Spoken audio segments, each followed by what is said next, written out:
గద్దర్ గారి పేరు మీద చరిత్రలో నిలిచిపోయే విధంగా సినిమా అవార్డుల్ని ఇవ్వడంతో పాటు గౌరవనీయ ముఖ్యమంత్రి వర్యులు శ్రీ ఏ రేవంత్ రెడ్డి గారు మరియు రాష్ట్ర ప్రభుత్వం గద్దర్ ఫౌండేషన్కి జియో నంబర్ 1 ద్వారా 3 కోట్ల రూపాయలని శాంక్షన్ చేయడం జరిగింది. దీనికై గద్దర్ గారి కుమారుడు సూర్యకిరణ్ గారిని వేదిక మీదకి సాదరంగా ఆహ్వానిస్తున్నాము. గద్దర్ గారి కుమారులు సూర్యకిరణ్ గద్దర్ గారు ఫౌండేషన్ తరపున ఈ చెక్ని స్వీకరిస్తారు. He is the chairman of Gaddar foundation.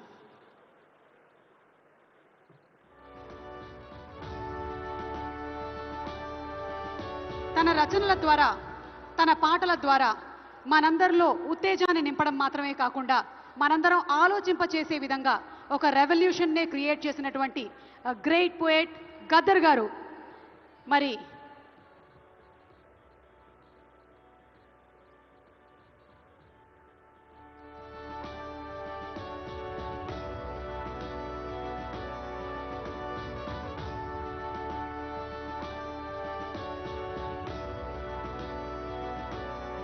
Thank you so much Surya Kiran Gaddar గారు.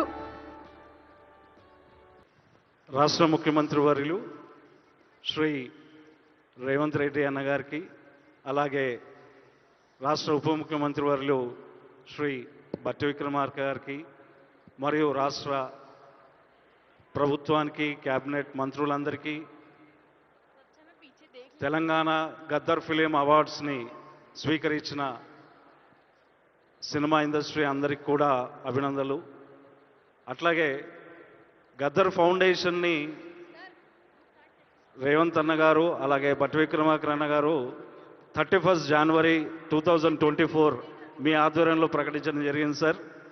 అదేవిధంగా మీరు ప్రామిస్ చేసినట్టే ఈ అవార్డులను కూడా ఈరోజు ఇంత గొప్ప కార్యక్రమంగా నిర్వహిస్తూ ఉన్నారు. మీరు ప్రామిస్ చేసినట్టే గద్దర్ ఫౌండేషన్కి గద్దర్ విలువల్ని, నాన్న తీసుకొచ్చిన సాహిత్యం, తర్వాత ఆయన పాటించిన విలువల్ని ముందుకు తీసుకెళ్ళడానికి ప్రోత్సహిస్తూ గద్దర్ ఫౌండేషన్కి 3 కోట్ల రూపాయలు శాంక్షన్ చేస్తూ మీరు తీసుకున్న నిర్ణయాన్ని మేము ఫౌండేషన్ తరఫున స్వాగతిస్తున్నాము, అభినందిస్తున్నాము.